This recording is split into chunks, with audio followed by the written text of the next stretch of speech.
हाय, मेरा नाम है वैभव अली और आज मैं दो दिग्गजों को आपके सामने लेके आया हूं जो हम लोग डिस्कस करेंगे हैप्पीनेस के बारे में, because happiness is a muscle that Vivek Bhargava speaks in his book which is launching in December. I would like to first introduce to you our guest Samar Singh Shekhawat ji.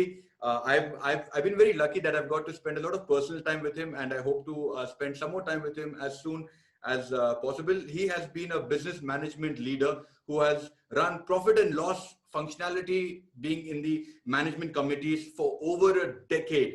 He has got multicultural experience across India, America, British, and Dutch companies. He has also worked in multiple projects in USA, UK, Netherlands, Middle East, Southeast Asia, and Nepal. Samarji, welcome to Happiness is a Muscle. Thank you, Weber. Thank you for having me.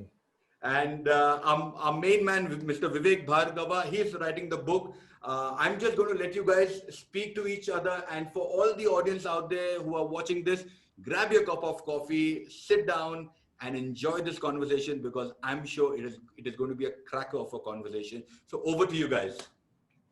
Thank you, Vaibhav, and hi, Samar. मैं ये पहला interview है जो हिंदी में कोशिश कर रहा हूँ, तो काफी बीच में शब्द जो हैं वो अंग्रेजी के आते रहेंगे, बट मेरे को कोई चीजें जो है बुक में उसको हिंदी में बोलते क्या है वो भी नहीं मालूम है, तो मेरे को सोचना पड़ेगा. Even as simple as something called learnability जो बुक में है, वो लर्नेबिलिटी को हिंदी में क्या बोलते हैं God knows. But let me give you a little context. मैं जो है ये बुक का ओरिजिन जो है, you want to shut off the video. So basically ये बुक का ओरिजिन जो है ऐसा था कि 2013 अप्रैल में मैं एशियन हार्ट हॉस्पिटल में था एंड मेरे फादर वेंटिलेटर पे थे. एंड क्या हुआ था कि करीब 9 महीने पहले मैंने अपनी कंपनी बेची थी. तो वो एक मिडिल क्लास में जब आप आई वुड से परवरिश होती है, तब होता है कि बस पैसा आ गया तो लाइफ जिंगा लाला. You have no other goals other than to make money. And suddenly after 9 months, I was in this state कि father ventilator पे हैं, पैसे का कोई फायदा नहीं है, and आप सोच रहे हो कि अब क्या करना है. And suddenly वो इंट्रोस्पेक्शन में ये डिसाइड किया कि मेरी अभी लाइफ में गोल क्या होनी चाहिए, मेरा पर्पस क्या होना चाहिए. मैंने कहा ठीक है, मेरा गोल सिंपल होना चाहिए कि मैं अपनी हैप्पीनेस को इंक्रीज करूंगा एवरी मिनट एवरी घंटे for the rest of my life. And that is वो देना मेरी जो क्वेस्ट है हैप्पीनेस की तरफ शुरू हुई उन रातों में. पापा did not make it, he didn't survive, but in that 8 दिन में मेरी एटलीस्ट लाइफ में क्लैरिटी मिल गई कि मेरे को लाइफ में करना क्या है. फिर मैंने रिसर्च शुरू करी, तो जितनी किताबें हो सकती थी 40-50 किताबें हैप्पीनेस पे मैंने पढ़ी. मैंने करीब 50-100 different video interviews, tech talks देखे हैप्पीनेस पे. एंड सब पे से एक सारांश निकला कि सब बुक्स और सब टॉक्स फोकस करते थे जो एक्शन होते हैं हैप्पीनेस के. तो आप मेडिटेशन करो, हैप्पीनेस बढ़ जाएगी. आप एक्सरसाइज करो, मेडिटेशन एक्सरसाइज से आपकी हैप्पीनेस बढ़ जाएगी. आप जो है स्लीप जो है वो एडिक्वेटली सो रोज, आपकी happiness will be better. But ये सब जो एक्शंस थे ना, इसमें कोई बिलीफ सिस्टम नहीं था. मैंने रियलाइज किया जिन लोगों से मैं बात करी जो सस्टेन करते हैं हैप्पीनेस को, उनके बिलीफ सिस्टम्स होते हैं, उनकी मेंटल मॉडल होता है. एंड वो मेंटल मॉडल से हैप्पीनेस सस्टेन करी जा सकती है. बिकॉज ये जो पहले एक्शंस है तो सब साइंटिफिक है, राइट. आप एक्सरसाइज करोगे तो एंडोर्फिन्स रिलीज होंगे, प्रोटीन्स रिलीज होंगे, डोपामिन रिलीज होएगा, ऑब्वियसली उससे खुशी बढ़ेगी. मेडिटेशन से सेरोटोनिन एक्सक्रीट होता है which is a happiness chemical. It gives you like longer term slightly happiness when you release serotonin.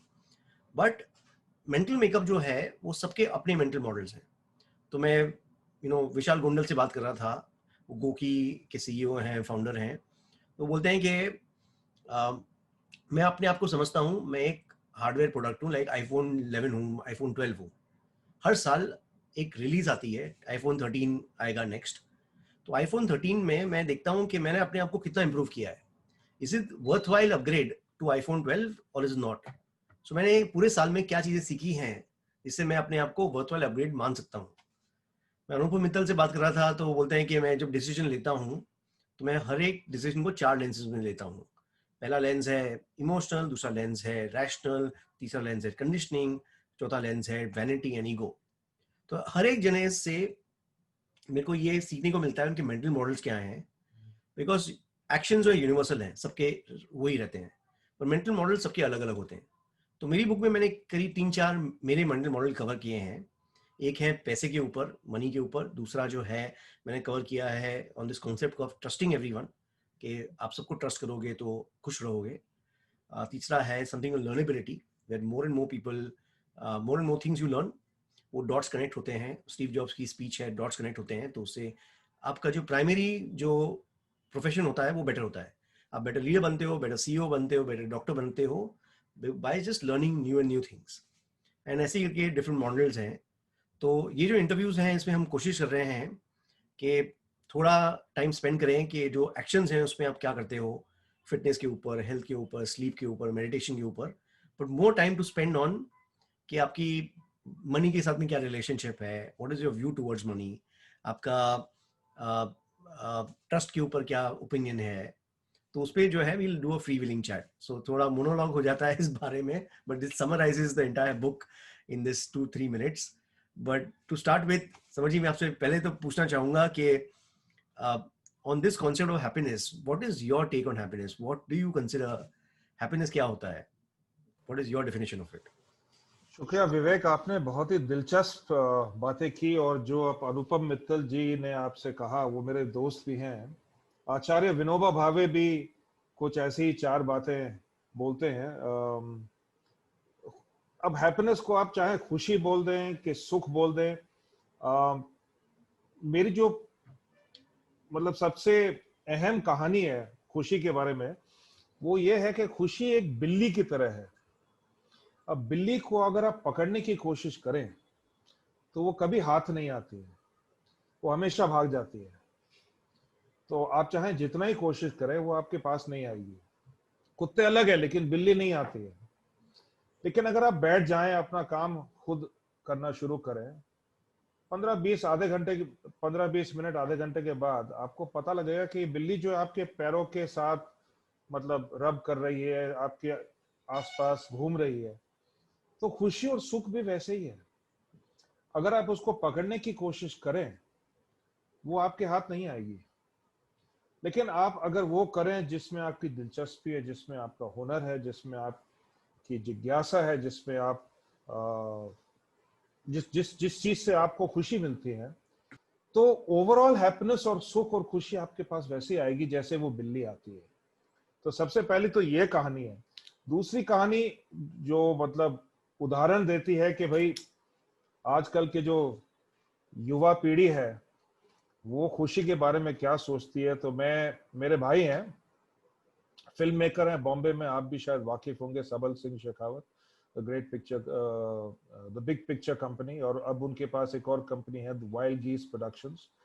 तो उनकी बेटी जो है मेरी बहुत अहम है, और मैंने उससे पूछा कि तुम बड़ा होकर के क्या बनना चाहती हो, तो वो मुझे बीपी बोलती है, बड़े पिताजी बोलती है, बीपी मैं खुश होना चाहती हूँ।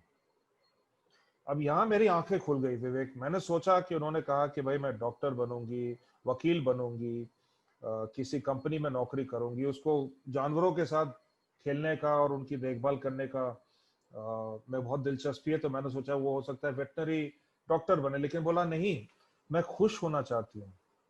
तो वो मेरी आंखें खुल गई कि भाई जो आजकल की युवा पीढ़ी है उनमें से काफी लोग ऐसा सोचते हैं।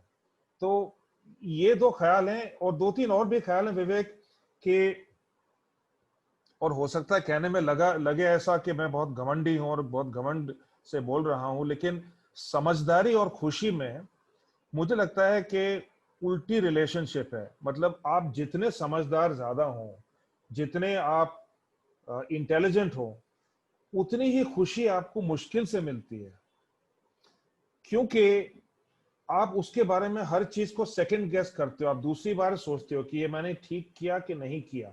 जैसे आमिर खान बोलता है, अगर विवेक आमिर खान से बात करें तो आमिर बोला अच्छा विवेक ने ये क्यों कहा, अगर वो ये कहता तो मुझे ये कहना चाहिए था।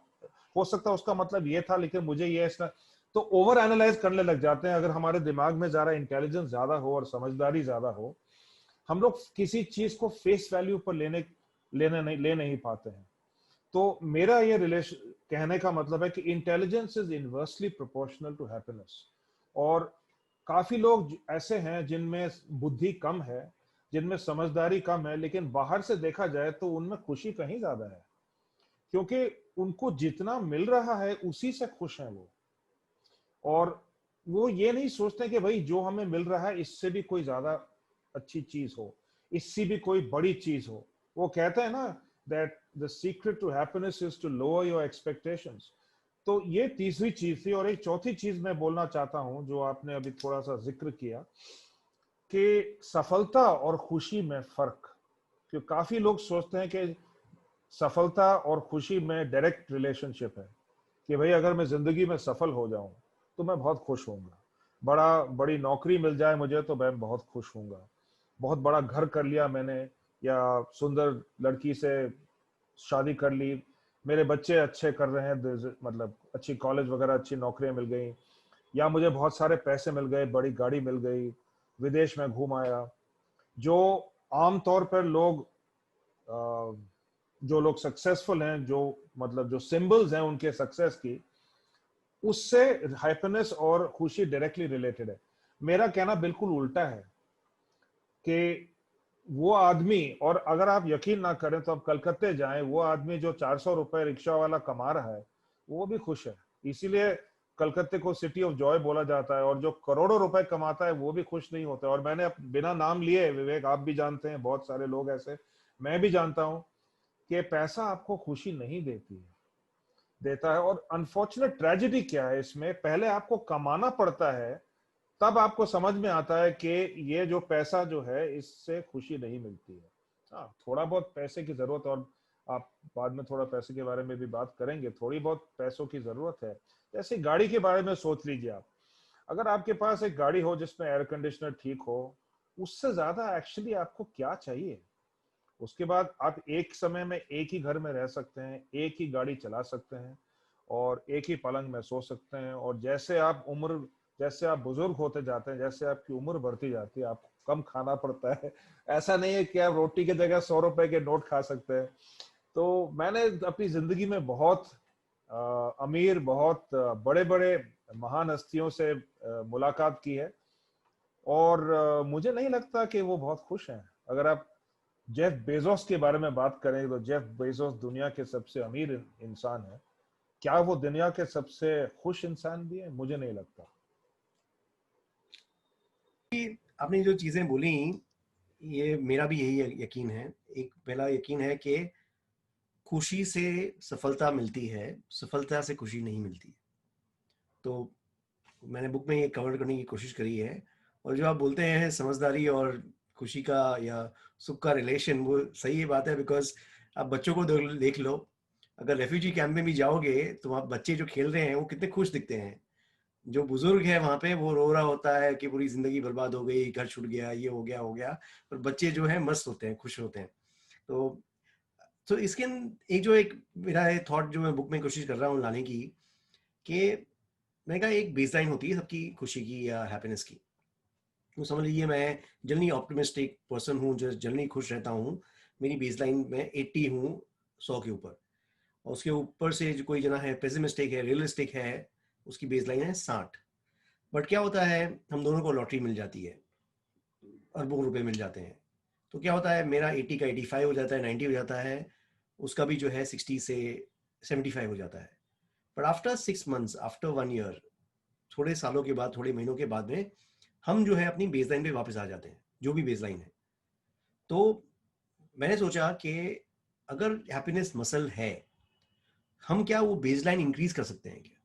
हम ऐसा कर सकते हैं कि ये 80 का 82 हो जाए, तो जब हमें सुख हो या दुख हो, हम वापस आ जाएं 82 पे। So how do we take this 82 to 100? अगर निर्वाणा है, एनलाइटनमेंट है, या होते हैं ना that we want to achieve that status of one with God, then हम इसको 100 कैसे ले जा सकते हैं? तो बेसिकली जो है, ये बुक जो है, मैं ऐसा है कि आपको एक्शन तो करने ही पड़ेंगे। तो एक्शन जो है, अगर 10 करोड़ लोग हैं जो रोज एक्सरसाइज करते हैं और 10 करोड़ लोग हैं जो रोज एक्सरसाइज नहीं करते हैं, तो एवरेज जो 10 करोड़ लोग एक्सरसाइज करते हैं वो जनरली ज़्यादा खुश होंगे, because chemically it's there. But बाकी जो है, अगर अब एक्शन हटा दो, उसके बाद में जो सस्टेन्ड हैप्पीनेस है वो मेंटल मॉडल से आती है। तो जैसे आपने जो मेंटल मॉडल बोला कि पैसे के बारे में, वो सही बात है कि एक बार एक जो बेसिक नेसेसिटीज हैं वो पूरी हो जाती हैं। वो मैस्लो ने लिखा था ना, hierarchy of needs. Security needs हैं, रोटी कपड़ा मकान हो गया, उसके ऊपर थोड़ी सी ऊपर से और पैसा आ गया, उसके बाद में डिमेंशनल मार्जिन यूटिलिटी आ जाती है। उसके अंदर कोई ज़्यादा पैसे से ज़्यादा खुशी नहीं होती है। बट इसका जो है, मैं इसको थोड़ा डीपर जाना चाहूँगा टू अंडरस्टैंड आपकी स्टोरी, आपकी पर्सनल एक्सपीरियंस जो है पैसे से क्या है। What has been your relationship and mindset about money? What do you feel about money? Means कितना एडिक्वेट होता है उसको, आप बच्चों को हम ये वैल्यू कैसे सिखा सकते हैं? एंड आपने एक बहुत इंटरेस्टिंग चीज बोली कि ये जो है पैसा आने के बाद में ही आप सीख सकते हो, उसके बिना नहीं सीख सकते हो। तो एक मैं लास्ट चीज शेयर करूंगा, मैं आजकल उर्दू सीख रहा हूँ एंड उसमें मैं थोड़ी शेर शायरी लिखने की कोशिश कर रहा हूँ। तो एक चीज मैंने लिखी थी उसमें कि जब दोस्तों की जैसे कोई दोस्तों से कोई उम्मीद ना रही, तब दुश्मनों के जख्म भुलाना सीखा। तो वो बोलते हैं ना कि जब एक चीज जब होती है तब दूसरे का वो ख्याल होता है। तो इसलिए था कि जब बहुत ऊपर उड़ पड़े तब जमीन के सुख की कीमत समझना सीखा। यू नो, सो बेसिकली जो है, इससे खुद भी क्लैरिटी आ जाती है आपके थॉट प्रोसेस की जब कोई चीज लेने की कोशिश करते हो। But I would love to understand कि आपका मनी के साथ में क्या रिलेशनशिप है, माइंडसेट है, and would love to delve a little deeper into that. बड़ी दिलचस्प बात आपने की और बहुत ही अहम और बहुत जरूरी है ये आप अपनी किताब में इसका विवरण करें। जिंदगी ऐसी चीज है कि मतलब जिंदगी का तजुर्बा आपको कंघा जब तब देता है जब आप गंजे हो गए। तो उसका आप क्या करेंगे? बोरिस बेकर एक टीवी मतलब एक टेनिस स्टार थे जो आप वाकिफ हैं उनसे। वो ये कहते थे कि अगर 30-32 साल की उम्र में जो मेरे दिमाग में था, अगर वो 18 की उम्र में होता तो मैं 10 साल वर्ल्ड नंबर 1 रहता। 18 की उम्र में मैं ताकतवर था, चुस्त था, रिष्ट पुष्ट था। 32 की उम्र में वो थोड़ी स्पीड कम हो गई थी लेकिन दिमाग ज्यादा इस्तेमाल करना शुरू कर दिया। अगर वो 32 साल का दिमाग मेरे 18 साल के बदन में होता तो मैं नंबर 1 होता 10 साल के लिए। और आजकल मैं जब युवा से मिलता हूं, वैभव से भी मैंने कहा कि जो तुम हो वो हम थे, जो हम हैं वो तुम भी होगे। लेकिन हो सकता है कि आपकी सीख अलग होगी मुझसे, क्योंकि आपका रास्ता अलग है, आपकी जर्नी अलग है। मनी के बारे में जहां तक आपने कहा, देखिए मेरी पैदाइश हुई थी चाय बागान में। पिताजी चाय बागान में मैनेजर थे। हमारे घर में बड़े होते वक्त पैसे नहीं थे लेकिन खाना भरपूर था, कपड़े ठीक मिलते थे, घर बहुत बड़ा था। हम लोग आसाम में चाय बागान में रहते थे, 20-20 नौकर थे, 4-4 जीप और ट्रक्स थी, मतलब जानवर थे भरे हुए, 2-2 4-4 कुत्ते थे, 2 हाथियां थे, करीब 25 गाय थी माँ के यहाँ, और 100 मुर्गियां, 50-60 बछड़े। तो बिल्कुल जैसे फार्म में रहते हैं, बिल्कुल इंग्लिश कॉलोनियल स्टाइल में, किसी चीज की कमी नहीं थी। स्पोर्ट्स बहुत हम लोग खेलते थे, और हालांकि आज कहना नहीं चाहिए लेकिन राजपूत होकर के टी गार्डन में होकर शिकार भी बहुत किया है। आज वो सब कहने में बुरा लगता है, वो उस जमाना अलग था 30-40 साल पहले। तो रहने का तरीका जो था बहुत ही आलीशान था। पैसे नहीं थे हमारे हाथ में, हमारे माँ पिताजी ने कभी हमें हाथ में पैसे नहीं दिए, लेकिन कभी किसी चीज की कमी महसूस नहीं होने दी। वैसे भी चाय बागान में नौकरी करने से पैसे उतने मिल रहे नहीं थे, फैसिलिटीज बहुत ज्यादा थी। हम लोग बोर्डिंग में पढ़े और बड़े हुए, मेरे भाई और मैं। 12वीं क्लास तक तो मेरा महीने की, हफ्ते की पॉकेट मनी जहां तक मुझे याद है 6 रुपए हफ्ते थी, और उसके पहले जब जूनियर में थे तो 4 रुपए हफ्ते थे, और उससे भी पैसे बचाते थे हम लोग।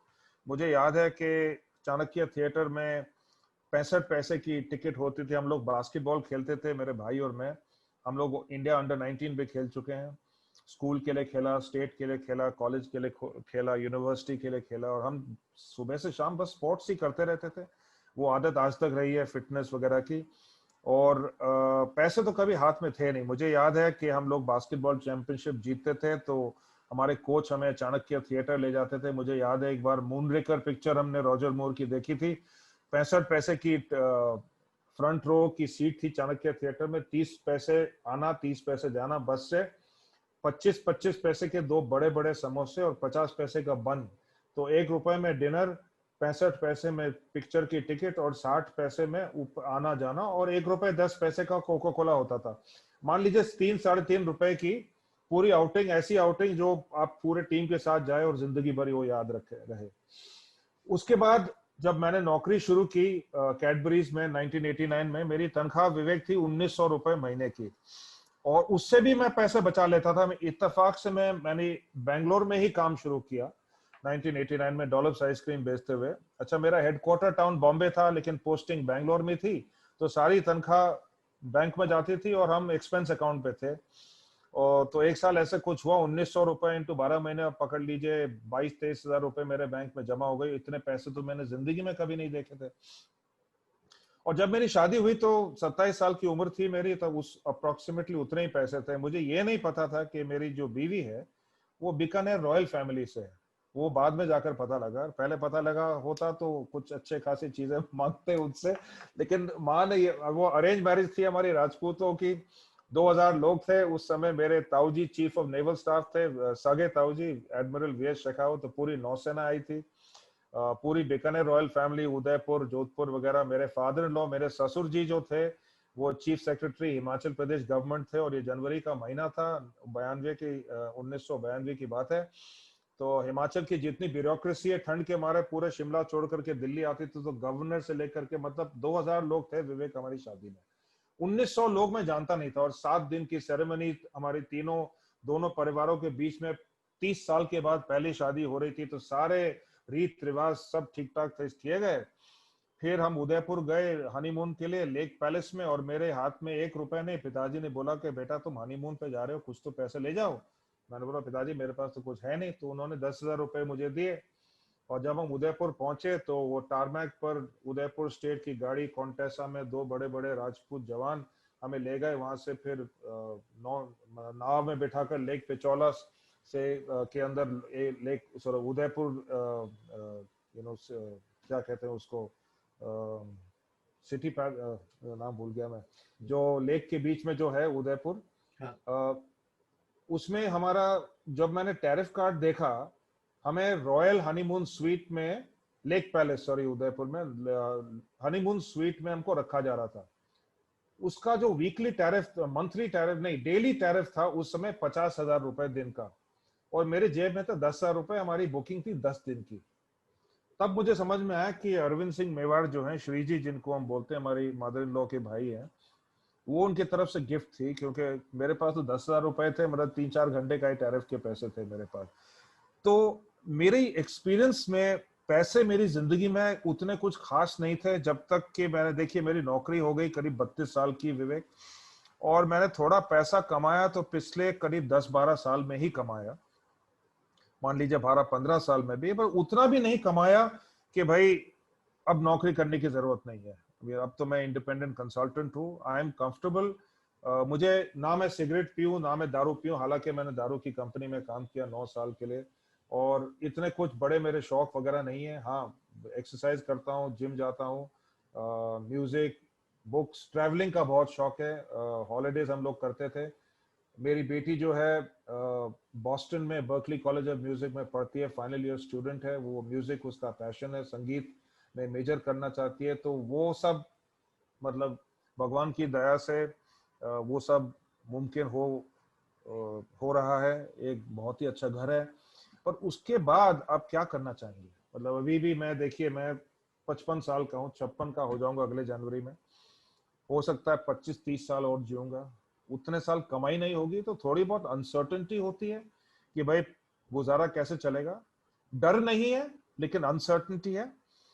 और जब आपके हाथ से 2.5 करोड़ साल की नौकरी चले जाए, दैट 20 लाख महीने का कंसल्टिंग चार्जेस कमाना अच्छी आसान बात नहीं है। हिंदुस्तान में कंसल्टेंट्स की उतनी कद्र नहीं है, लेकिन ठीक है, जितना भी भगवान दे रहा है, जो हो रहा है वो अच्छा हो रहा है, और जो होगा वो भी अच्छा होगा। और मुझे ये भी पता लगा है पिछले 2.5 साल में कि आप जितना सोचते हो आपको चाहिए, उससे कहीं ज्यादा कम में आपका गुजारा हो सकता है। तो वो बहुत बड़ी लर्निंग हुई है मेरे लिए। और पैसे बहुत थे जब मैं यूबी के लिए काम करता था, लेकिन मन की संतुष्टि नहीं थी विवेक। बहुत ही ऑफिस पॉलिटिक्स काफी थी, काफी नेगेटिव और टॉक्सिक एनवायरनमेंट था। अपनी पुरानी कंपनियों के बारे में ये कहना नहीं चाहिए, लेकिन जो सच है वो सच है। उसके बाद काफी चेंजेस आए हैं मैनेजमेंट में, और आज मैं देखता हूं कि जितना मैंने वहां 10 साल काम किया वही काम अभी भी चला जा रहा है। तो एक तरफ से अच्छा भी लगता है, एक तरफ से ऐसा लगता है कि भाई जो मैं काम करके गया था आपने उसके ऊपर कुछ इम्प्रूवमेंट नहीं किया तो फिर क्या कमाया, क्या किया। आज उससे कहीं ज्यादा कम पैसे हैं मेरे पास, लेकिन जितनी जरूरत है वो मिल रही है। और मैं ये कहता हूं कि भाई अगर मैं यूबी में भी काम करता विवेक, तो 3 साल के अंदर, 3 साल के बाद मुझे वैसे ही रिटायर करना पड़ता है। हो सकता है उस समय थोड़े और पैसे होते मेरे पास, लेकिन अब 25-30 साल और जिएंगे, उसके बाद उस समय का कैसा आप इस्तेमाल करेंगे। और मैं ये कहता हूं कि जब भगवान एक खिड़की बंद करता है तो दूसरा दरवाजा खोलता है, या खोलती है, क्योंकि अगर कोविड देखा जाए तो जितनी लेडीज फीमेल लीडर्स हैं उन्होंने कहीं अच्छा काम किया है पूरे दुनिया में compare to the male leader. तो हो सकता है कि भगवान औरत ही होगी, बिकॉज मतलब अगर देखा जाए तो अगर भगवान आदमी है तो उसने काफी गलतियां खुद की है। तो अगर आप फिजिकली फिट हैं और मेंटली एजाइल हैं, और अगर आप सोसाइटी के लिए, मतलब समाज में कुछ आप कंट्रीब्यूशन कर सकते हैं, अपने क्लाइंट्स के लिए कंट्रीब्यूशन कर सकते हैं, तो ऐसी कोई रिटायरमेंट एज नहीं है। अब जगदीश सेठ का नाम आपने सुना होगा। जब मैं रिसेंटली मिला उनके 80th बर्थडे पर, 80 साल के हो गए 2 साल पहले, अब तो वो 82 साल के हैं विवेक। जब मैंने नौकरी शुरू की थी वो 50 साल के थे, और 32 साल मेरी नौकरी के हो गए, वो 82 साल के हो गए, अभी भी वो टूर कर रहे हैं, कंसल्टिंग कर रहे हैं, सब जगह जाते हैं। तो मैं उनको देखकर बहुत इंस्पायर होता हूँ, उनसे बहुत प्रभावित होता हूँ, उनसे बहुत प्रेरित होता हूँ कि भाई आदमी अगर मेंटली फिट रहे और फिजिकली फिट रहे तो ऐसी कोई रिटायरमेंट की एज नहीं है। एक स्वामी चिन्मयानंद से पूछा गया था कि स्वामी जी आप इतनी मेहनत, इतनी कड़ी मेहनत से काम करते हैं, व्हाई डोंट यू रेस्ट। और उन्होंने कहा बेटा if I rest I rust. तो वो मेरे दिमाग में बैठी हुई है। तो मनी का यही है, पैसों का, कि थोड़ी बहुत जरूरत है। वो अभी जैसे आपके साथ बात कर रहा हूँ वो मुझे गाना याद आ रहा है, थोड़ा है थोड़े की जरूरत है। देखिए विवेक, आपके पास चाहे कितना भी पैसा हो कम ही है। मतलब पेट भर जाता है लेकिन नियत नहीं भरती। बिना नाम लिए मेरे घर में बहुत सीईओज वगैरह जो मेरे दोस्त हैं, 1-2 साल सीनियर 1-2 साल जूनियर, यहाँ आते हैं, मेरा घर देखते हैं, हमारी जिंदगी देखते हैं, और बोलते हैं यार तुम तो रॉक स्टार हो। तो मैं बोलता हूँ सर आपके पास तो मेरे से 10 गुना ज्यादा पैसा है इसे यार, लेकिन खुश नहीं है, तो ऐसे छोड़ दो नौकरी। और खुशी का मतलब चेज हैप्पीनेस, वो उनसे नहीं होता है, बिकॉज वो गोल्डन हैंडकफ्स हो जाते हैं। अब you get used to a certain life and a certain stature, और आपको कुर्सी से प्यार हो जाता है विवेक। वो लोग समझते नहीं है कि पूजा कुर्सी की है, आपकी नहीं है। आप कल उस कुर्सी से उठकर चले गए तो जो बाकी उस कुर्सी में बैठेगा उसकी पूजा की जाएगी, वो कुर्सी आप अपने साथ नहीं ले जा सकते। इनफैक्ट इस पॉइंट पे मैं एक दो इंसिडेंट शेयर करना चाहूँगा। ये कुर्सी का जो है, तो मैं एक लेक्चर सुन रहा था एक आदमी का, तो बोलता है कि मैं आपको एक स्टोरी बताना चाहूँगा सिरामिक कप की। बोलता है कि मैं लास्ट ईयर इस कॉन्फ्रेंस में आया था, मैं बिजनेस क्लास में ट्रैवल किया था, मेरे को 3 लोग रिसीव करने आए थे, लिमोजिन खड़ी थी। जब मैं कॉन्फ्रेंस में आया मेरे को स्टेज पे ले जाया गया, उसके पहले लाउंज था, उधर मैंने बोला मेरे को कॉफ़ी चाहिए, तो वो सिरामिक कप में मेरे को कॉफ़ी ला के दी गई। मैं बहुत खुश हुआ, कॉफ़ी पी, फिर मैंने टॉक दिया। इस साल मैं कॉन्फ्रेंस में आया हूँ, कोच एंड इकोनॉमी में ट्रैवल किया है, कोई मेरे को रिसीव करने नहीं आया। लिमोजिन तो छोड़ो, मेरे को टैक्सी भी नहीं मिली थी आसानी से। फिर अंदर घुसने में मेरे को तकलीफ़ हुई बिकॉज मेरा नाम नहीं था, मेरा बैज मेरे पास में नहीं था। फिर मेरे को जब कॉफ़ी पीनी थी, किसी ने बोला ये कॉफ़ी मशीन है, आप ले लीजिए। वहाँ थर्मोकोल का कप था, मैं वो कॉफ़ी भरी, यानी ये थर्मोकोल का कप लेके मैं अभी खड़ा हूँ स्टेज पे। तो मैं आपको ये सिरामिक कप की स्टोरी बता रहा हूँ कि फ़र्क क्या हो गया एक साल में। तो एक साल पहले मैं सेक्रेटरी ऑफ स्टेट था, इस साल मैं नहीं हूँ। तो मेरे को ये फिर मालूम पड़ा कि ये जो सिरामिक कप है, ये सेक्रेटरी स्टेट के लिए था, वो मेरे लिए नहीं था। और एक साल भी नहीं लगा कि अभी जो है इस समय जो सेक्रेटरी ऑफ स्टेट है उसको वो कप मिलेगा। तो कितनी बार वो बोलते हैं ना, तो कुर्सी की जो आदत है या पहली तारीख की आदत पड़ जाती है। तो मैं तो वो उसमें गुजर चुका हूँ। मैं कंपनी बेची, मेरे को स्टिल याद है, मैंने कंपनी बेची थी और मैं डेंसू ज्वाइन किया था और हम लोग कहीं यूरोप में घूम रहे थे। सडनली मेरे को अलर्ट मैसेज आया कि मेरे को सैलरी मिली है। मतलब मैं 20 साल या 15 साल के बाद में कंपनी बेची थी, 15 साल में एक बार भी ऐसा नहीं हुआ था जब मैं कहीं घूम रहा हूँ और मेरे को सैलरी आई हो। बिकॉज मेरे को अपनी सैलरी खुद पे करनी पड़ती थी, जो बच्चा कुच्चा होता था वो मेरी सैलरी होती थी। तो मैंने कहा यार ये तो यार मेरे को इसकी आदत पड़ जाएगी थोड़े दिनों में, और वो पड़ जाती है बहुत आसानी से। तो आप जो बोल रहे हो, तो अनुपम मित्तल जो अपने कॉमन फ्रेंड है, उन्होंने एक चीज बोली थी पैसे के बारे में। वो इंस्पायर हुए थे फॉरेस्ट गम करके जो मूवी है उसमें से। तो फॉरेस्ट गम एक बार बोलता है कि पैसे के बारे में, इसे one less thing to worry about. जब आपके पास में थोड़ा पैसा आ जाता है, so all it is that one less thing to worry about. And as far as age is concern, मैं तो डेंसू में इतने साल काम किया है, तो जब मैं जापान जाता हूँ तो I find a new found respect for age. Because मेरे को याद है फ्रंट पेज था कि one CEO was ousted and he was, वो they were gonna fight back कि they can not oust me, and मेरे बोर्ड डायरेक्टर्स मेरे को सपोर्ट करेंगे और मैं वापस आऊँगा, और ये जो मैंने बिल्ड किया है आप ऐसे नहीं ले सकते हो मेरे को, ये वो। और कहीं मैंने फिर बाद में पढ़ा उसकी एज थी 86। तो 86 पे उसको बोर्ड से निकाला था और वो पूरा लड़ने के मूड में था। वो 5 साल 10 साल लड़ने वाला था to get that board position, the CEO position back. मैंने सोचा कि कहाँ हम जो है रिटायर होते हैं 60 साल की एज पे, 62 की एज पे, 65 की एज पे, और यहाँ पे 86-year-old person is fighting for losing his CEO title and he wants to fight back. तो आई थिंक वही है। आई थिंक जो एवरेज एज जो लाइफ एक्सपेक्टेंसी की थी जब हमको इंडिपेंडेंस मिली थी was in 30s, early 30s और लेट 20s। अभी जो है 65 हो गई है। जब तक we meet our makers may be it will be 90। So मैं तो रियली सोचता हूँ कि जो जॉब कर रहे हैं उनको आप 62 पे, 65 पे, 61 पे रिटायर कर दोगे, 57 पे रिटायर कर दोगे, वो 30 साल करेंगे क्या? सो इनफैक्ट मैंने एक कंपनी भी फंड करी थी एम्पावर जी करके, which is just to make all the elderly people who are tech challenged कि उनको टेक्नोलॉजी कैसे सिखाई जाए so that they can fend for themselves the 30 years। बिकॉज उनकी पेंशन ये सब चीज़ें जो हैं उनको इनफ नहीं पड़ने वाली है। बिकॉज उन्होंने प्लान किया था 70 की एज तक, 80 की एज तक, पर 30 साल के बाद में काफ़ी लोग होंगे जो 100 साल की उम्र तक, 90 साल की उम्र तक जिएंगे, तो उनकी तो प्रिपरेशन है ही नहीं उसकी, तो क्या कर सकते हैं। सो इस बात पे मैं शिफ्ट करूंगा ये पैसे के मामले में। दूसरा, आई थिंक हम लोग जो है पूरी life we have this element of, मैंने देखा जो लोग ज़्यादा खुश होते हैं, सुखी होते हैं, उनकी एक एलिमेंट ऑफ ट्रस्ट होती है लोगों के ऊपर। तो मेरी एक फिलोसफी है जो मैंने बुक में कवर करने की कोशिश करी है कि ट्रस्ट एवरीवन।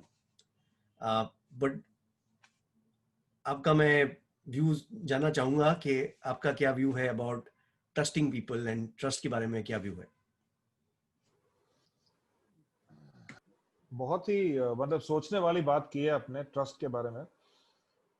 मेरी जिंदगी में मैंने भी हर आदमी पर भरोसा किया है, हर औरत, हर जो भी मुझसे मिला है।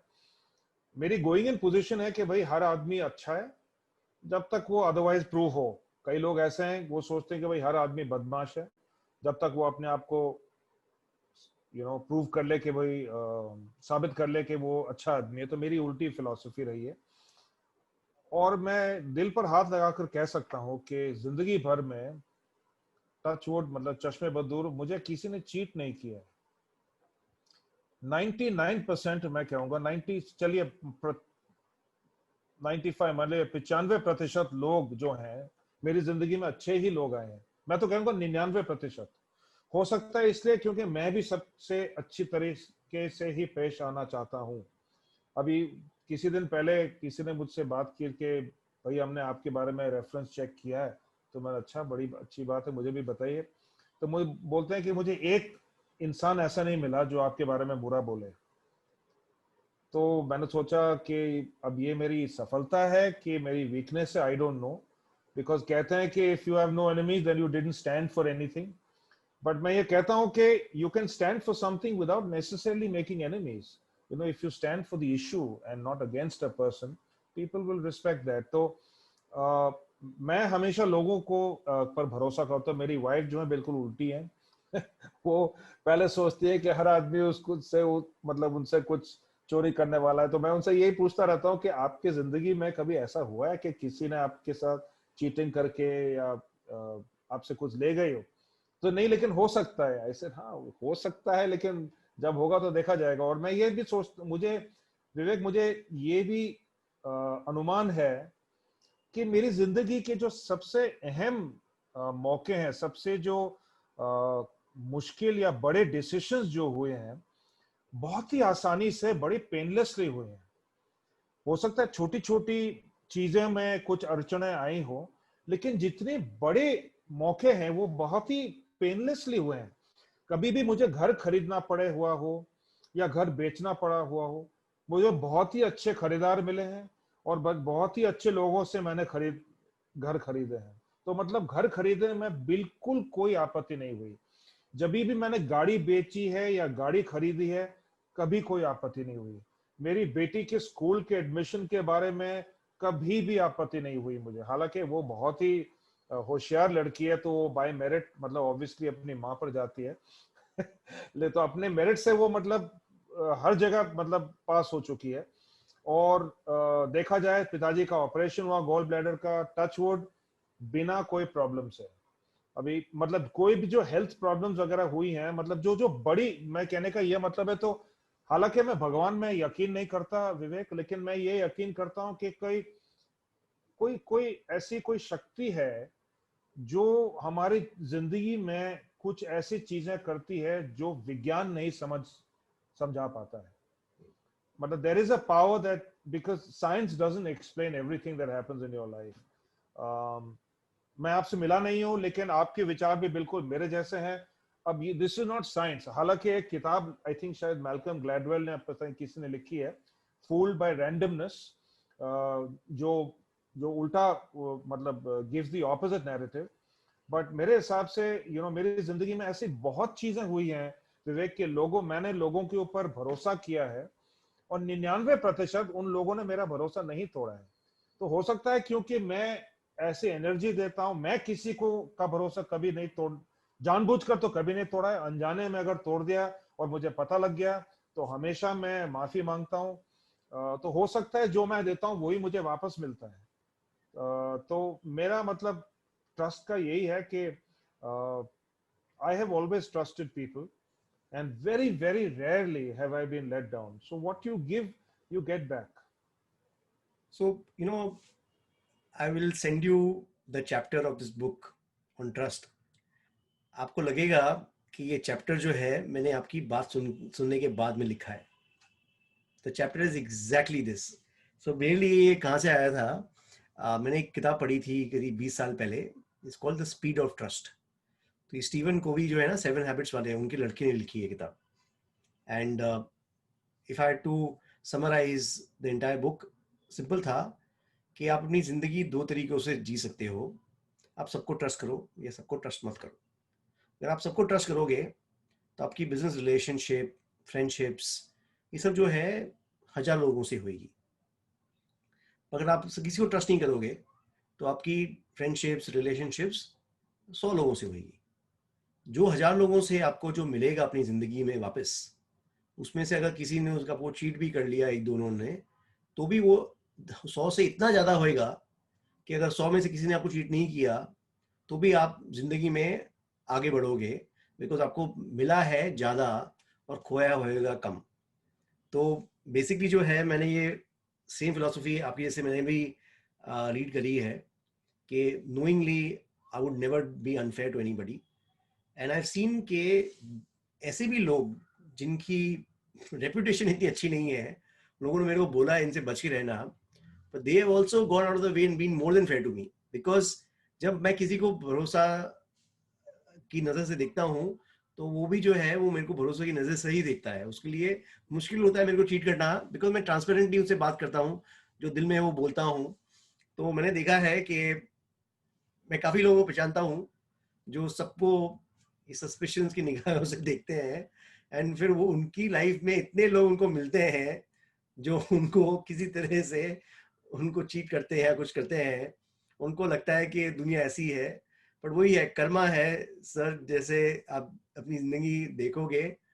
इनफैक्ट मैंने एक ये इंटेग्रिटी पे मैंने एक शेर लिखा था, और उससे मैंने देखा है कि जब मैं ये शेर लिखता हूँ तो मेरे को लाइफ में थोड़ी क्लैरिटी मिलती है। So I think trust is also do कि आपकी लाइफ में कितनी इंटेग्रिटी है। जितनी आप ज़्यादा इंटेग्रिटी होएगी उतना आप ऑटोमेटिकली आप ऐसे लोग ढूंढोगे जो will have the same integrity and values in their life. तो मैं शेर लिखा था कि जिंदगी भर सच के रास्ते पे चलते रहे, संजीदगी आपके एक झूठ ने ले आया हमको आखिरी मोड़ पे। तो बेसिकली जो है, कितनी बार आप खुद की जिंदगी आप सच के रास्ते पे चलो वो इनफ नहीं है। आपके एसोसिएट, कलीग्स, स्पाउस, बच्चे, वो सबको जो है, जब तक आप वो वैसी जिंदगी नहीं जिएंगे, आप अपनी जिंदगी में कहीं ना कहीं आखिरी मोड़ पे आ सकते हो। एंड हमने देखा है, चाहे वो गलत कंपनी हो, चाहे वो गलत सीईओ हो, चाहे गलत प्रमोटर हो, चाहे वो गलत कोई भी हो। एक जना मेरे को किसी से कोई बात कर रहा था, बोलता कि 5 साल के बाद में मेरे को किसी ने चीट किया, मेरे पार्टनर ने चीट किया। मैंने कहा 5 साल में उसने किसी ने और को तुम्हारे सामने चीट किया होगा, जब तक तुमको फायदा हो रहा था तब तक कोई प्रॉब्लम नहीं था। अब 5 साल के बाद में तुमको चीट किया, पर अगर आपको ये 5 साल पहले ही आपको लगा होता कि ये दो लोगों को चीट करता है, मेरे को इससे अपनी संगत पार्ट करनी पड़ेगी और कंपनी से हटना पड़ेगा, तो शायद आपको ये नहीं होता। But he didn't believe it, but the fact is when I wrote this share, then I realized that controlling your life, integrity of your life is not enough. You have to now also make sure that आप जो company रख रहे हो अपनी, वो भी जो है अपनी लाइफ कैसी इंटेग्रिटी से लीड करते हैं। नहीं तो उनकी एक संजीदगी से, एक झूठ से आप कहाँ फंस जाओगे आपको नहीं मालूम है। okay. बिल्कुल आपने सही बात की। मतलब इस integrity about people around you, इस मुझे एक चीज याद आई। जब मैंने 2000 में पेप्सी ज्वाइन की थी, तो एक मेरे कैबिन के साथ जो बैठते थे, एक सज्जन थे, उनका नाम था हेमंत सिंह।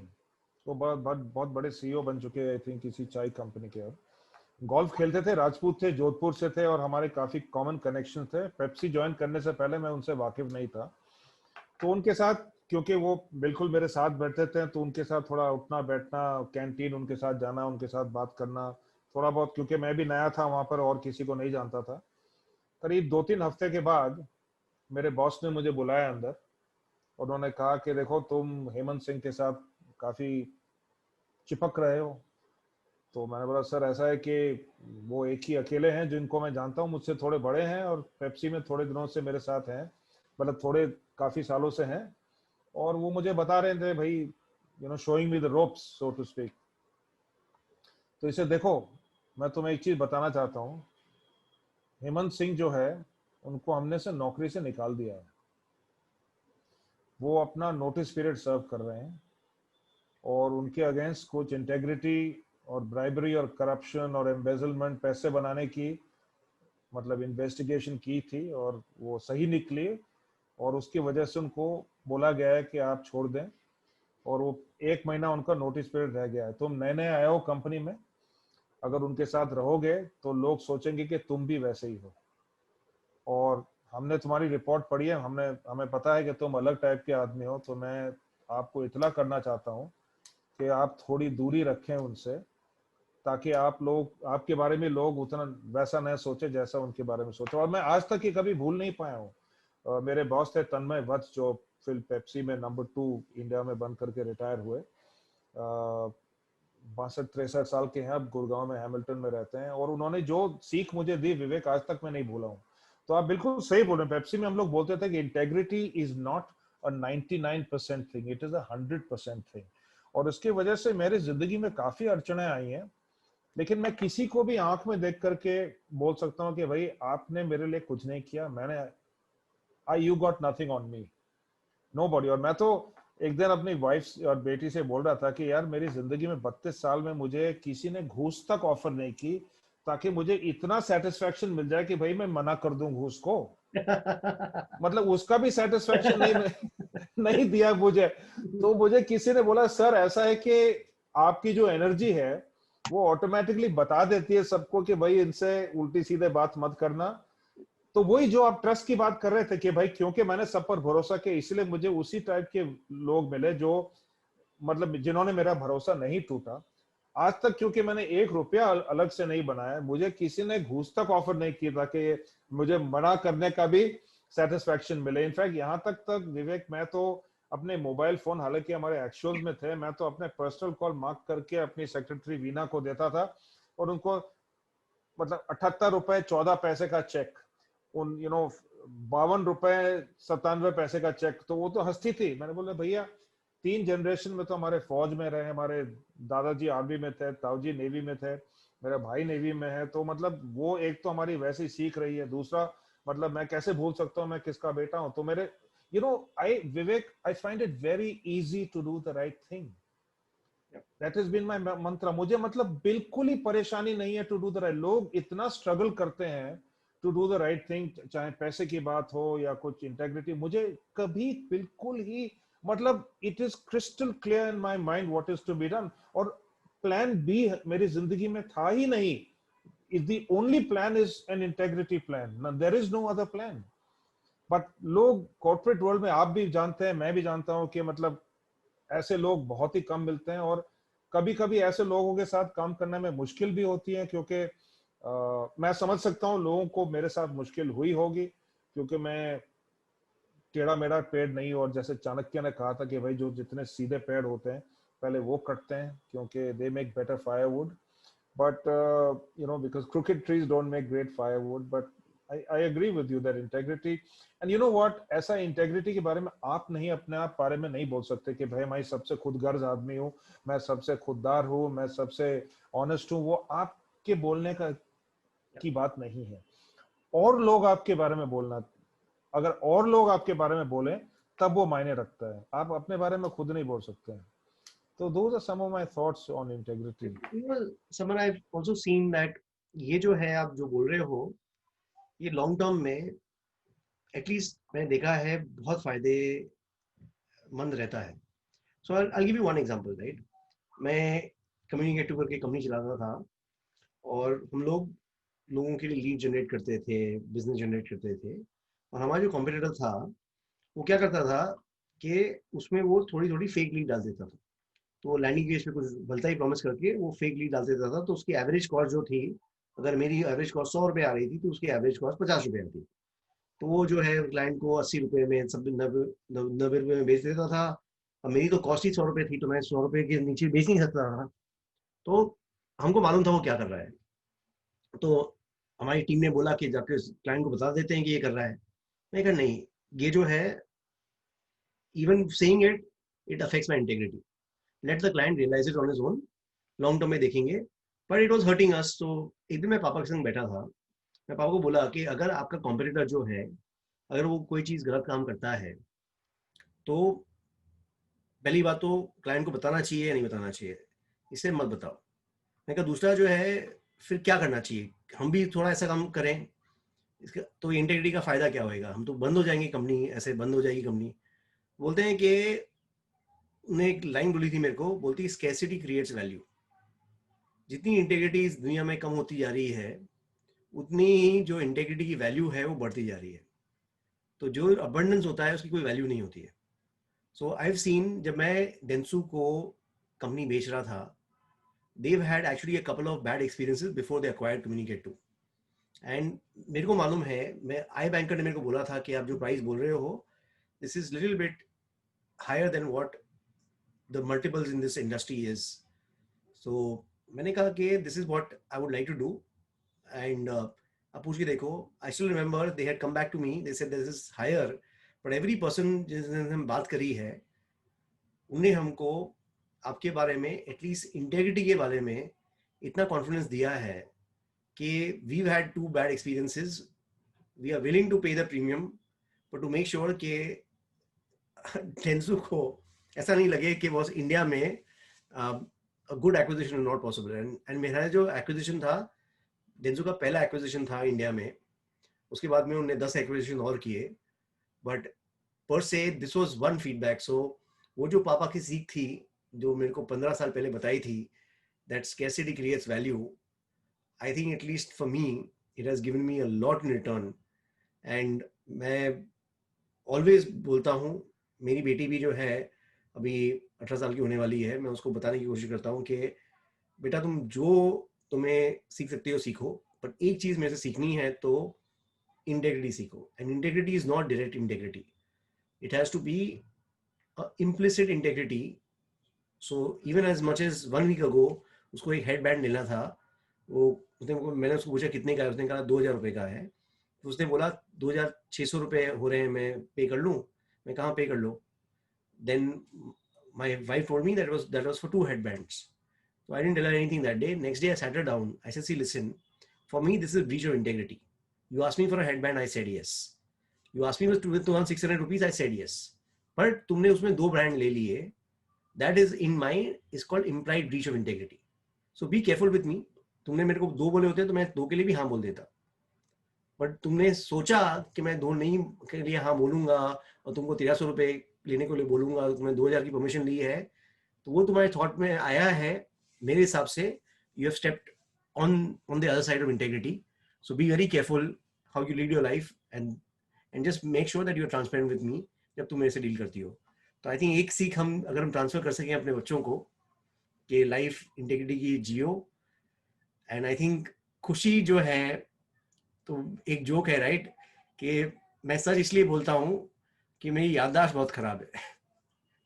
so बेसिकली जो है, आप झूठ बोलो तो आपको बहुत अच्छी याददाश्त रखनी पड़ती है। अब याददाश्त खराब हो तो सच के अलावा कोई और रास्ता ही नहीं होता है। अच्छा, तो लास्ट थिंग जो मैं एक चीज कवर करना चाहूंगा, एक मेरा मेंटल मॉडल है जो बेसिकली लर्निंग के ऊपर है। तो मेरी बिलीफ है कि आप जितनी ज्यादा चीज जितनी ज्यादा चीज सीखोगे, उतना ही आपका जो प्राइमरी प्रोफेशन है या प्राइमरी रोल है उसमें आप बेटर हो जाओगे। तो आप better leader, better doctor, better lawyer, better entrepreneur, better anything. तो मैं खुद जो है, चाहे मैं उर्दू सीख रहा हूँ, मैं मेंटलिज्म में मैजिक सीख रहा हूँ, मैं स्टैंड अप कॉमेडी सीख रहा हूँ, मैं बेसिकली स्पीड रीडिंग सीख चुका हूँ, पैराग्लाइडिंग पायलट हूँ, टेबल टेनिस है। मैं देखा है कि इनडायरेक्टली डायरेक्टली ये सब चीज़ों से कहीं ना कहीं फ़ायदा होता है। मैंने अभी स्टूडियो टॉक करके एक वो है जहाँ पे मैं न्यूज़ एंकरिंग सीखी कि आप टेलीप्रॉम्प्टर से कैसे पढ़ के आप बात कर सकते हो। तो उसके बाद में मेरे को एक टीवी शो में इनवाइट मिला था, तो उधर जो था my presence on camera was better because मैंने ये कोर्स किया था। स्टैंड अप कॉमेडी से मेरी जो स्पीच देता हूँ वो बेटर हो गई है। उर्दू से जो मेरी क्लैरिटी है लाइफ में, अपने मेंटल मॉडल्स पे, मेरा जो लाइफ में डिसीजन के लिए क्या फ्रेमवर्क होना चाहिए उसके ऊपर, उस पर क्लैरिटी आ गई है।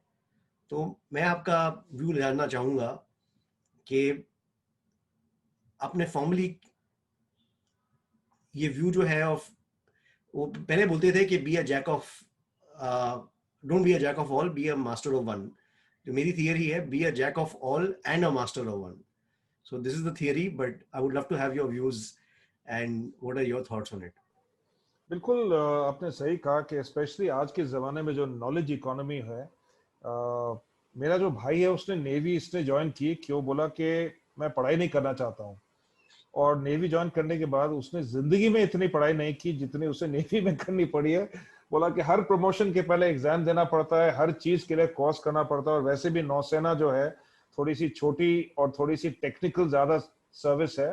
तो वेदर आप पायलट हो कि शिप पर हो कि सबमरीन में हो, पनडुब्बी में हो, तो मतलब उनको इतनी पढ़ाई करनी पड़ी है जो जिंदगी में नहीं की।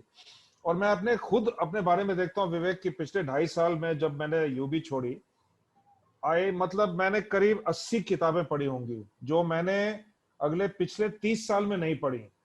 मैं 2 साल में करीब 80 किताबें पढ़ ली। मैंने पॉलिटिक्स पर पढ़ी, ऑटोबायोग्राफीज पढ़ी हैं, business, self improvement, motivation, historical novels, मतलब एवरी सब्जेक्ट। फिलहाल मैं राकेश मारिया जो हमारे police chief of police commissioner of Bombay थे, उनकी ऑटोबायोग्राफी अभी अभी कल ही शुरू की है। डोनाल्ड ट्रंप पर 2 किताबें पढ़ ली हैं, 2 अभी 3 और बाकी है मेरे पास। तो हर प्रकार की किताब मैंने पढ़ी, आर्टिफिशियल इंटेलिजेंस पर, स्मार्ट सिटीज पर, डिजिटल मार्केटिंग, ब्रांड बिल्डिंग, मतलब आप कोई टॉपिक जो है मतलब आप सोच लीजिए कि मैंने छोड़ा नहीं। और जितनी पढ़ाई मैंने पिछले 2.5 साल में की है, मैं यूबी में तो जब आप नॉर्मल एक फुल टाइम जॉब कर रहे हैं तो उतना मौका नहीं मिलता, वक्त भी नहीं मिलता आपको। और क्या होता है कि जब आप सीनियर होते जाते हैं तो आपकी एक्चुअली आपकी दुनिया जो है काफी छोटी होती जाती है, बिकॉज आप उन्हीं गुने चुने लोगों से मिलते हैं, गिनी चुने कमिटीज में बैठते हैं, और आप थोड़े आइसोलेटेड हो जाते हैं अपने ही ऑफिस में। आपको बाहर जाने का मौका कम मिलता है। तो एक तरफ से जब वो पूरा मतलब ब्लैंकेट मेरे जिंदगी से हट गया, तो मैं आज अलग अलग सेक्टर्स में, हालांकि मतलब मेरी खुशकिस्मती है कि मैं जिंदगी में भी मैंने अलग अलग सेक्टर्स में काम किया है। मैंने बेवरेजेस में काम किया है, अल्कोहल में काम किया है, रिटेल में काम किया है, नेचुरल प्रोडक्ट्स में काम किया है, फार्मास्यूटिकल में काम किया है, फूड एंड बेवरेज में, एफएमसीजी में। तो वैसे ही थोड़ा ब्रॉड एक्सपीरियंस था, और काफी क्लाइंट्स अब उन अलग अलग फील्ड से आ रहे हैं। लेकिन काफी चीजें जो मैंने जिंदगी में नहीं की, जैसे एजुकेशन में मैं आजकल बहुत काम कर रहा हूँ, उसमें काफी मुझे बिजनेस मिल रहा है। तो मुझे new national education policy, artificial intelligence in education, machine learning, vocational training, वो कोविड रिलेटेड मतलब एजुकेशनल की जो चैलेंजेस वगैरह, हर चीज के बारे में पता लग गया। नैसकॉम के लिए मैंने एक स्मार्ट सिटीज पर प्रोजेक्ट मॉडरेट किया था, उसकी वजह से मुझे काफी कुछ रिसर्च खुद करनी पड़ी। और मैंने 2-3 जो अपने खुद के बिजनेस शुरू किए हैं। तो मतलब my personal and professional growth 2.5 साल में जितनी हुई है, वो मुझे लगता है मेरी पूरी जिंदगी में नहीं हुई होगी कि जितनी ये 2.5 साल में हुई है। क्योंकि मैंने इतने लोगों से मैं मिला हूँ, इतनी जगह मैं गया हूँ, अलग अलग बिजनेस सेक्टर्स में, अलग अलग लाइफ की एक्सपीरियंसेस। मेरी बेटी कॉलेज में, जैसे मैंने छोड़ा, जब मैं छोटा था तभी मेरी बेटी कॉलेज जा रही थी, तो वो अमेरिका में पढ़ती है, अमेरिका आना जाना 2-3 बार हम गए हैं। तो वहां पर अलग दुनिया देखना, हालांकि मैं तो अमेरिका बहुत सालों से जा रहा हूँ, लेकिन the time spent in thought and reflection. And आज के जमाने में विवेक, ऑन मैं आई थिंक अनुमान से करीब रोज मेरे हिसाब से 200 पेज पढ़ता हूँगा, newspapers plus articles plus books plus my own notes plus internet and news and business and art and politics और फिलोसफी। और बचपन में भी मुझे बुकवर्म किया जाता था, मैं किताबी कीड़ा था, मैं पूरे समय किताब पढ़ता रहता था। और जब नौकरी शुरू की तो काफी कम हो गया ये, मतलब अपने काम से रिलेटेड जो चीजें थे वही पढ़ते थे। लेकिन अब एक स्पेसिफिक काम नहीं है तो काफी चीजों से मैं पढ़ रहा हूं। तो नॉलेज ऐसी चीज है कि भाई चाहे कितनी भी हो कम है। और आज मैं देखता हूं मेरे कंटेम्प्रेरी जो हैं उनसे मैं कहीं ज्यादा जानता हूं, पर वो उतना इंपॉर्टेंट नहीं है। मैं अपने आप को पिछले 2.5 साल पहले जितना जानता था उससे कहीं ज्यादा अब जानता हूं। तो माई ओन इम्प्रूवमेंट, मतलब I am competing with myself. तो ये आप जो कह रहे थे jack of all trades and master of none, मैं तो एक स्टेप और ले जाऊंगा। मैं तो ये कहूंगा let us try and be master of many trades. आप जैसे आप पैराग्लाइडिंग कर रहे हैं, आप उर्दू सीख रहे हैं, आप हो सकता है कोई म्यूजिकल इंस्ट्रूमेंट भी सीख रहे हो, आप स्टैंड अप कॉमेडी वगैरह कर रहे हैं। मैं बहुत सारी पब्लिक स्पीकिंग करता हूँ, मैं अल्कोबेव कंसल्टिंग कर रहा हूँ, मैं स्टार्टअप्स को एडवाइस कर रहा हूँ, मैं बिजनेस ट्रांसफॉर्मेशन सर्विसेज कर रहा हूँ, एजुकेशन सेक्टर में काम कर रहा हूँ, बियर कंपनी के साथ काम कर रहा हूँ, डेयरी में काम कर रहा हूँ। तो अलग अलग लार्ज कंपनीज के साथ काम कर रहा हूँ, मतलब मैं कंसल्टिंग कर रहा हूँ ब्रिटानिया के साथ, आदित्य बिरला रिटेल, हिमालय, इमामी, जिस Godrej consumer product, Tata consumer, Pepsi, Coke, Pernod Ricard. I mean वो एक हिस्सा मेरी जिंदगी का ऐसा है कि उसको मैं छोड़कर नहीं जा सकता हूँ। तो वहाँ कुछ थोड़ा नाम कमाया, कुछ मतलब, तो उस एक जिंदगी मेरी वो है। लेकिन एक बिल्कुल ही नई जिंदगी है एमएसएमईज के की, जो एमएसएमईज के बारे में मैं मुझे बहुत कम पता था और मैंने उस सेक्टर में काम नहीं किया है। तो लाला मारवाड़ी लोगों के साथ काम करने में भी बहुत सीख मिलती है, अलग अलग टाइप की। तो ये आपकी बात से बिल्कुल सहमत हूं मैं कि भाई, और मैं ये एक चीज और कहता हूं क्योंकि एजुकेशन में काफी काम कर रहा हूं मैं, there is a difference. Education और क्वालिफिकेशन में फर्क है। भाई आप डिग्री कर लें तो आप क्वालिफाइड हैं, एजुकेटेड नहीं है आप। एजुकेशन जिंदगी भर चलती रहती है। और दूसरा मैं उदाहरण देना चाहता हूं बिटवीन इंटेलिजेंस एंड विजडम। अलग अलग चीजें हैं दोनों। मान लीजिए कोई इंफोसिस का कोई इंजीनियर है जो कोड लिख रहा है, हो सकता है वो बहुत इंटेलिजेंट है, but it is possible that उसमें विजडम नहीं है। और हो सकता है कि भाई गांव का एक सरपंच है जो पढ़ा लिखा नहीं है, अनपढ़ गंवार है, उसने अकाल देखे, उसने जिंदगी मौत देखी है, उसने इलेक्शन देखी है, उसने भूकंप देखा है, उसने मतलब जिंदगी का उतार चढ़ाव देखा है। हो सकता है उसमें इंटेलिजेंस नहीं है बट उसमें विजडम है। तो ये दो मैं फर्क करना चाहूंगा, intelligence versus wisdom and education versus qualification. और तीसरी चीज ये बोलता हूं भाई, आप जो जितना आप देते हैं उतना ही आपके पास वापस आता है। क्योंकि देखिए, आप और मैं दोनों बड़े बड़े कंपनियों में हमने नौकरी की है, हमने काम किया है। और मैं बहुत ही आभारी हूं उन लोगों का जिन्होंने मुझे मौका दिया। क्योंकि जिन्होंने मुझे चूज किया उन्हीं लोगों ने किसी और को रिजेक्ट कर दिया। तो उन्होंने मेरे ऊपर एक चांस लिया। तो मैंने भी अपनी जिंदगी में कोशिश किया है कि भाई लोगों के ऊपर चांस ले, उनको मौका दें, क्योंकि किसी ने मुझे मौका दिया। और हम, क्योंकि मैं स्पोर्ट्समैन हूँ विवेक, स्पोर्ट्स में भी यही सिखाया जाता है कि भाई आप अपने सीनियर से जो सीखते हो वो आप अपने जूनियर को सिखाओगे। तो वो ही फिलॉसफी मैंने अपनी जिंदगी में काम की है। तो मैं बहुत सारा काउंसलिंग करता हूँ, लाइफ कोचिंग कर रहा हूँ, एजुकेशनल करियर काउंसलिंग वगैरह। क्योंकि मैं भी सोचता हूँ कि भाई मैं 12 साल की उम्र से हॉस्टल में था विवेक। पिताजी का साया, मतलब फिजिकल साया नहीं था क्योंकि वो आसाम में चाय बागान में थे। फोन वोन करना भी नामुमकिन था उस जमाने में। तो मैं लिटरली अकेले बड़ा, मेरा भाई 10 साल का, मैं 12 साल का। तो 12 साल की उम्र से मैं अकेला रहा हूँ। और मुझे हजारों बार ऐसा महसूस हुआ है कि भाई मेरे से कोई बड़े होते जो जिनसे मैं कोई बात करके सीख सकता, अपने प्रश्न पूछ सकता। तो थोड़ी बहुत हमारे बास्केटबॉल कोच हमारे वो रोल प्ले करते थे। अभी अभी रिसेंटली मैं मिला उनसे, अशोक रंगीन उनका नाम है। तो मैंने बोला, अशोक साहब, मेरी जिंदगी में ना हर चीज 10 साल लेट आती है। तो उन्होंने मेरे कंधे पर हाथ रखकर बोला, और हालांकि आप और मैं ये जानते हैं, बट जब ये कोई जिसको आप रिस्पेक्ट करते हैं, जिसने जिसने आपको जिंदगी में कुछ सिखाया है, उनसे आप सुने, तो उन्होंने कहा कि समर, समय से पहले और हैसियत से ज्यादा कभी किसी को कुछ नहीं मिला। तो मैं तो ये कहता हूँ विवेक कि मेरी जिंदगी में अगर एडवर्सिटी भी आई है तो 10 साल लेट आई है। हो सकता है कि अगर 10 साल पहले आती तो मैं उसके लिए तैयार नहीं था। आज हो सकता है कि मैं तैयार हूं, मैं थोड़े बाल सफेद हैं, थोड़ा मजबूत हूं, फाइनेंशियली सिक्योर हूं, but more importantly emotionally and mentally secure हूं कि भाई may be you are better equipped to handle that adversity. तो मतलब यही है कि और ऐसा है कि जैसे हम उम्र बढ़ती जाती है तो आदमी थोड़ा फिलोसॉफिकल भी ज्यादा होता जाता है। लेकिन कोई कंप्लेन नहीं जिंदगी से। मतलब ये खुशी जो है वो अंदर में ही होनी चाहिए, आप बाहर ढूंढ नहीं सकते। It has to be internal, it can not be external. Winston Churchill ने कहा था कि भाई एक आदमी अगर सुबह उठे और रात को सोए और बीच में वो करे जो उसको करना पसंद है, तो वो खुश आदमी है।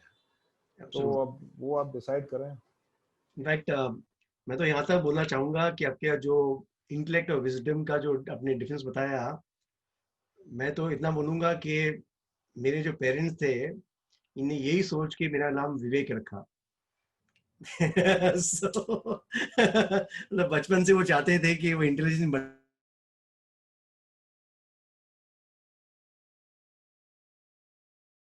कि थोड़ी विजडम आए जिंदगी में। चाहे वो पढ़ने से आए, चाहे आप जैसे लोगों से बात करने से आए. But I think even this talk, right? I think it is in my mind, it has definitely मेरी विजडम जो है वो डेफिनेटली इम्प्रूव हुई है. एंड एक्चुअली कभी कभी मेरे को बुरा लगता है कि काफ़ी युवा पीढ़ी जो है उन्होंने पढ़ना ऑलमोस्ट बंद कर दिया है. मैं भी लास्ट 6 महीने में कम से कम 20 बुक पढ़ चुका हूँ. अभी मैंने लेटली बुक पढ़ी no rules of Netflix, what a phenomenal book. And now I think जो पॉडकास्ट और ये वीडियोस हैं, इससे भी जो है एक्चुअली मेरी कोशिश ये इंटरव्यू से ये है कि काफ़ी लोग जो हैं जो बुक नहीं पढ़ेंगे, एटलीस्ट ये कॉन्वर्सेशन से अगर उनको कुछ सीख मिल जाए जिससे वो अपनी खुशी बढ़ा सकें, सुखी ज़िंदगी जी सकें, कुछ सक्सेस मिल चुके, तो बोलते ना एक पर्पस होना चाहिए लाइफ में. तो पहले मेरा पर्पस था कि मैं अपनी खुशी बढ़ाऊं, पर मैंने देखा है कि अगर मैं लोगों को खुश कर सकूं, उनकी हैप्पीनेस मसल इंक्रीज कर सकूं, तो उससे ज़्यादा खुशी मेरे को मिलनी पॉसिबल भी नहीं है. तो इस नोट पे I would like to thank you, Samarji. It was a very, very fascinating conversation. Vaibhav, if you would like to add some conclusions, I'm sorry, but this one-to-one conversation is a lot more interesting than it being moderated. So it can be a freewheeling chat, and I really enjoyed the conversation, Samar. This was wonderful. Thank you. Thank you. Appreciate Thank you. Thank Thank you. you. Actually, for me, this has been like the best birthday gift. My birthday is around the corner, and जो मुझे सीखने मिला विवेक जी और summer जी से, मतलब I was blown. मतलब I was just sitting down and I was listening to every bit of it without exaggeration. I loved every bit. Thank you, Samar ji, for agreeing to come. Thank you, Vaibhav. And speaking to us. I really like the concept of jack of all trades, master of few, because I've always been called a jack of all trades. और मेरे को बहुत लोगों ने बोला है कि भाई तू मास्टर बन के एक ही चीज में, you don't have to be a jack of all trades. But I'm glad times are changing, and I was a part of that rebel age that I said नहीं, मेरे को सब कुछ करना है, मेरे को सिर्फ ये नहीं करना, मुझे ये भी करना, मुझे ये भी करना, मुझे ये भी करना है. And plus I have people like you in my contact list who I can call and I can get guidance. Samar ji ने भी मुझे काफी guide किया है मेरे life में, and I remain eternally grateful to you. I hope everybody watching this gets to learn that. I think आपने एक जो बात बोला ना विवेक जी कि the millennials are not reading too much. I think it is mainly because we come from a Maggie generation, right? We want everything very quickly.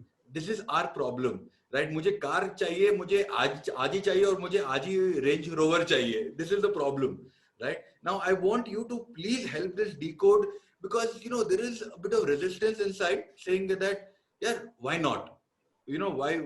Because perhaps we see somebody like a Mark Zuckerberg, or we see somebody like a Nikhil Kamath, or guys like these, and we tend to get inspired very, very quickly. तो please हम जैसे नादान को बताइए, what is the right way into the building wealth. So I'll give my 2 bits. There's no easy answer for this, right? Because the fact of the matter is, अगर हम इससे एक जनरेशन पहले हमारे पेरेंट्स से बात करते थे, तो वो जो चीज़ वो 50 साल में उन्हें कमाई है, हमने वो 10 साल में 20 साल में कमाई है.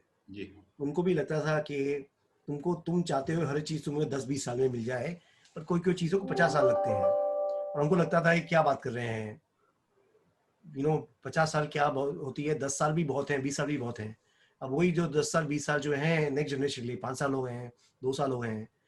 बट मेरा सोचना ये है ना कि सम ऑफ दीज फंडामेंटल्स अगर हम समझें कि पैसा है, राइट? आप 100 लोग हों जिनके पास में पैसा काफ़ी है, उनसे बात करो, उनको पूछो कि कब तुमको वो पैसे से जो एडिशनल खुशी मिलती थी वो कम हो गई या बंद हो गई.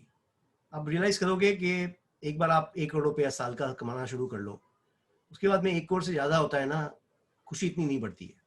हाँ, अगर 20 लाख रुपए कमा रहे हो, उसकी जगह 80 लाख रुपए कमाना शुरू कर दो, 60 लाख रुपए कमाना शुरू कर दो, काफ़ी खुशी बढ़ जाती है, बिकॉज आपका अपग्रेड काफ़ी हो जाता है. बट एक बार वो फिगर आ जाता है, it's globally about $100,000, $150,000 around, right? उसके बाद में you don't get that much happiness.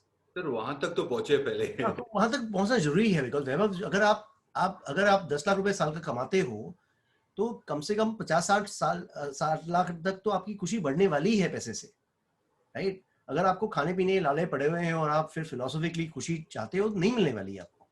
तो आपको मेहनत करके पैसा कमाना जरूरी है, राइट? और some things take time, right? अगर आपको मसल बिल्ड करनी है, आप साल में एक बार जिम चले जाओ, आपकी मसल बिल्ड नहीं होगी, राइट?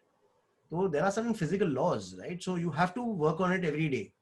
सेम वे सक्सेस है, डिसिप्लिन है, some of the things that are which we traditionally we used to call hard work, right? It's essential ना। अगर आप जिम जाओगे तो काफी युवा भी जो हैं वो अपनी मसल बिल्ड करते हैं, राइट? वो एक बार जिम जाने से नहीं होती है ना, उनको रोज 3 बार हफ्ते में, 4 बार हफ्ते में रेगुलरली जाके रिलैक्स करके न्यूट्रिशन से, in fact, and it's a combination of it ना, they say that a six pack is made in the kitchen not in the gym, right? So दोनों कॉम्बिनेशन करना पड़ता है, right? So the thing is everything they understand, and I think one of the things that Samarji also said, which is about sports. I've been a table tennis player in the 39 plus category. I'm a national level player even today. The fact of the matter is that sports actually teaches you a lot of this patience, because it teaches you two things. First thing is वो आपको हारना सिखाता है, right? Because बचपन से ही हारना आ जाता है ना, तो जब जब जिंदगी में दो वो हारने की नौबत आती है, या काफी चीजों में आप हारते हो, आप वो एक्सेप्ट करते हो कि हार के आगे जीत है, राइट? दूसरा जो है, आई थिंक वो एक चीज सिखा देता है कि आप सडनली एक दिन पहुंच जाओ टूर्नामेंट खेलने के लिए, तो आप टूर्नामेंट नहीं जीत पाओगे। आपको उसकी प्रैक्टिस करनी पड़ेगी, जितनी प्रैक्टिस करोगे उतने ही आप इम्प्रूव होगे। सो अगर ये दो चीज सीखने युवा पीढ़ी को आ जाए, एंड स्पोर्ट्स वो उनको सिखा देगा, लाइफ में सक्सेस भी वही है। आपको प्रैक्टिस करनी पड़ेगी, हार्डवर्क करना पड़ेगा, तो ही आप बेटर होगे। और कितने भी अच्छे हो जाओ, आपको फेलियर मिलेगी। सो फेलियर जो मिलेगी उससे आप सीख के वापस सक्सेस के पीछे जा सकते हो। एंड अगर आप डिसिप्लिन से टाइम स्पेंड करके रेगुलरली आप कोई भी चीज में एफर्ट लगाओगे, इंस्टेड ऑफ सेइंग कि मैं मैराथन भागना चाहता हूँ, आप बोलो कि मैं रोज जो है भागूंगा, और एक दिन एवरी हफ्ते 100 मीटर्स इंक्रीज करूंगा या हाफ अ किलोमीटर इंक्रीज करूंगा। In 3 months time you'll be running the marathon. The fact of the matter is, just saying it doesn't help. So this is my 2 bits as a way to get more success, as well as to get more peace of mind. They say happiness is overrated and peace of mind is underrated, but fact of the matter is, this is what my 2 bits are. I just want to add on, when I first heard your philosophy of saying that $75,000 से $150,000 आप अगर कमा लेते हो ना, then पैसा उतना important नहीं है. And then I was just thinking about it, and then I realized I had an event in Dubai, and we went to the Burj Khalifa. I was fortunate enough to go to the 145th floor, which is the highest observatory in the world.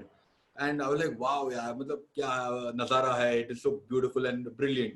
And then I thought, okay, जो लोग कम वाले पैसे देख के नीचे जाते हैं, sir उधर भी देखते हैं, क्योंकि in the VIP ticket you could have gone to both the location. और जब मैं 124th floor गया, and I'm like, what's the difference?